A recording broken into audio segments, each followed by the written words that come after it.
Yes, hello, I'm over on the BFL Footy Show for another week. Proudly supported by McDonald's Ballarat and also Ballarat Toyota Shawnee. Semi-final weekend, mate. 4 sides left. Yep. Shaping up to be another great weekend of footy, mate. Certainly is, especially after a pretty big weekend of footy last week in the qualifying and elimination finals as well, which was a great week of footy. Yeah, it was, mate. Obviously, the first game we'll look at is the first semi-final played on Sunday this week between Lake Wendouree and North Ballarat City. And as we know, the loser of this game, season over, and the winner progresses through to the prelim final next weekend. North City coming off a disappointing defeat last week at the hands of Redan, and Lake Wendouree probably a little bit lucky in the end to get over the line against East Point, but their last quarter was great, and they'll go into the game with a fair bit of confidence. Based on that, I'm going to tip Lake Wendouree. Yeah, finals you make your own luck in many ways, as we know. And look, Stevie Clifton's shoulders will be sore this week because he carried that team over the line in the last quarter last week. There's no doubt about it. North City have lost 2 games in a row for the first time since I've been involved with the league. So pretty big for that to happen. Of course, one of those games was against the Lakers by a couple of points. No Marcus Darmody this week. No Sam Bromley-Lynch, which I reckon is important because I reckon he's a guy that Robbie Waters probably would have sent towards Steve Clifton to start the game and just said, just sit on him and be a nuisance all day. So that could play a factor as well. Tyler Blake coming back into the side makes a huge difference as well with his run and carry of the footy and his creativity. Look, I just think North City...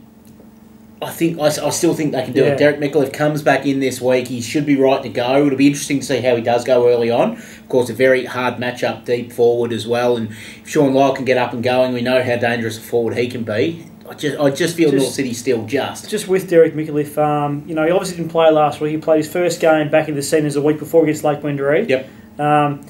He wasn't back to his old sort of form. I just think that he probably needs a couple more runs under his belt before he finds that dynamic, creative, half-forward flank, sensational form he's had in previous years. Yep. He's still a very dangerous player. He's a very good player. He'll take, one of the key matchups for Lake Wendouree. I just think with Darmody out of the side, their avenue for goal is... they've been playing Brendan Howard up forward the last couple of weeks. He's always been traditionally a backman. Yep. I'm not too sure if they've got enough avenues for goal in North City. And I think Lake Wendouree might have a little bit more firepower up forward. Nathan Pring's playing very good footy, starting on a wing, pushing forward, kicking goals. As we know, Lucas Anderson's a very good focal point. Tyler Blake back into the side. And I think Lake Wendouree's last quarter last week, I reckon they would have got a fair rev from Gavin Webb during the week, and to say we can't afford to play like we did last week again. Not taking anything away from East Point, because East Point did play very good in the first half. But I think Lake Wendouree can win this game just based on that, and also they had the wood over them a couple of weeks ago at the Wendouree Reserve. Yeah, they did. Not having Darmody adds another element as well, because as you said, there's not that many forward targets now. So someone like a Tom Carey is normally a backman, you could pinch hit him up forward and really try and stretch him. Have the resting ruckman down there, Jack O'Bowen or Matty Tominello as well, and just really try and see if you can work Howard back into the back line that way by positioning all these tall guys forward that need the key defenders. For sure. Very interesting, of course. Derek Micallef, normally if he hadn't have withdrawn last week, I would have said he'd be okay this week, but he had the reserves game, the senior game against Lakers, and then withdrew last week. So you're right, might still be that little bit short of a gallop. However, 60% of Derek Micallef's better than 100% of most. They just got to play him, haven't they, really? They do. There's nothing to lose this week. Last week, they could afford to rest him because they know that they had another week regardless of what's happening. Now have to roll dice. The second semi-final played tomorrow is played between Redan and Darley. Darley had a great win last week over Sunbury down at Darley Park, and Redan's game against North City on Saturday was fantastic. I just can't go past Redan here. They're clear premiership favourites for mine, based on the way they've played, not only last week, but the way they've played all year. I know Darley did beat them a couple of weeks ago down at Darley Park, but this is a completely different ball game tomorrow.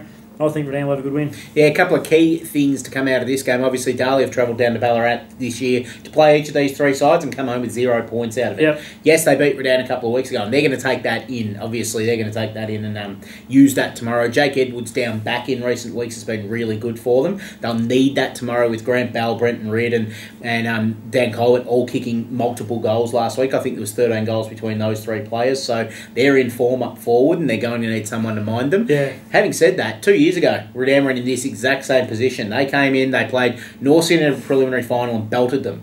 They didn't make a grand final that year. They know that they need to bring everything they've got and then a little bit more tomorrow because Darley's midfield's elite. Yeah. There's no doubt about that. And bring in Andy Chalice, Nathan Lyons, Steve Kennedy, Shane Page, those kind of guys. They're the best going around.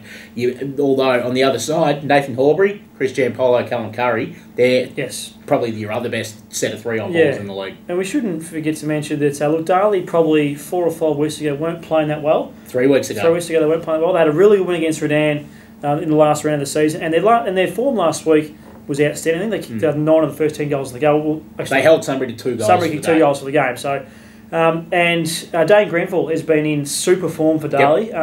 He's probably one of the, I'd say nearly the form player of the competition up forward at the moment. He's very dangerous, and Redan will need to stop him.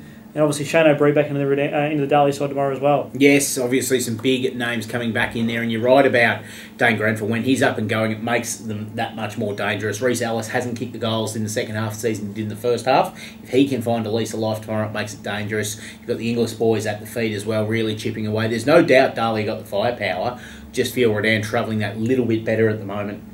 For sure, mate. It's shaping up to be another great weekend of football and netball.